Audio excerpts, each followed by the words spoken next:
नमस्कार. वैशूज किचनमध्ये आपल्या सर्वांचं खूप खूप मनापासून स्वागत आहे. आज आपण मस्त असं पेरूचा चटपटीतवाला ज्यूस बनवतो आहोत.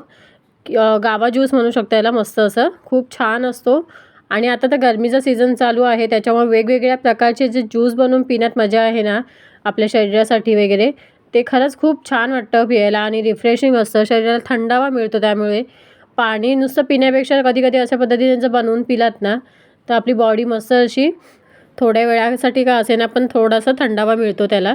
त्यासाठी नारळ पाणी वगैरेचं आपण पितोच नेहमी किंवा आपण कोणताही ज्यूस पितो. बाहेरचं आणून पिण्यापेक्षा घरी अशा पद्धतीने बनवून रिफ्रेशिंग असं ताजं-ताजं बनवायचं आणि पियायचं. खरंच मजा असते याची. आता इथे मस्त असं मोठावाला एक पेरू घेतलेला आहे. तो आतून थोडासा पिंकिश असतो, जास्तही नाही. त्याचं पाठचं फुटचं टोक कट करून घेतलेला आहे. मधला जो भाग असतो ना त्यात थोडासा काळा होता, तो काढून घेतलेला आहे. पेरू तर पहिले स्वच्छ धुवून वगैरे घेतलेला आहे. त्यानंतर कट करून घेतलेलं आहे मोठ्या मोठ्या पीसेसमध्ये.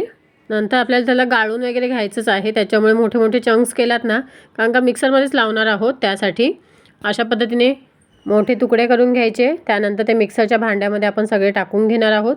मी इथे जवळपास एका पेरूचाच बनवते आहे ज्यूस, पण छान असं 2 ग्लास वगैरे मस्त होतात आरामात. आणि त्याच्यानंतर बघा, आता पेरू तर थोडासा हे असतो ना, थोडासा आंबट असतो वगैरे, जास्तही नाही असतो.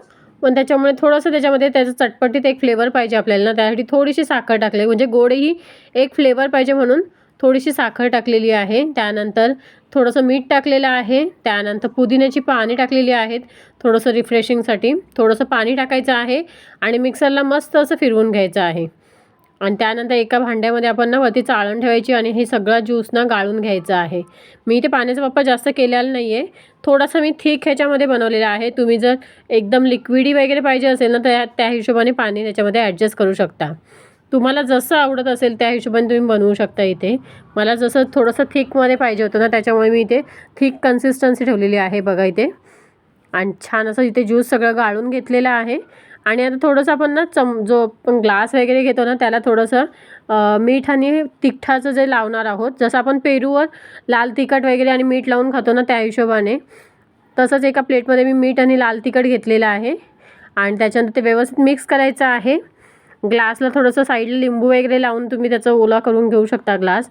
आणि त्यानंतर ह्याच्यामध्ये जे आपण मसाला आणि मिठाचं जे मिश्रण आहे ना, त्याच्यामध्ये अशा पद्धतीने घोळवून घ्यायचं आहे साईडच्या ज्या कडावरच्या ज्या असतात त्या. आणि त्यानंतर म्हणजे जसं आपलं प्रत्येक बाईटमध्ये तो ना तिखटाचं वगैरे लागेल ना, मीठ लागेल छान असं, ते छान लागलं.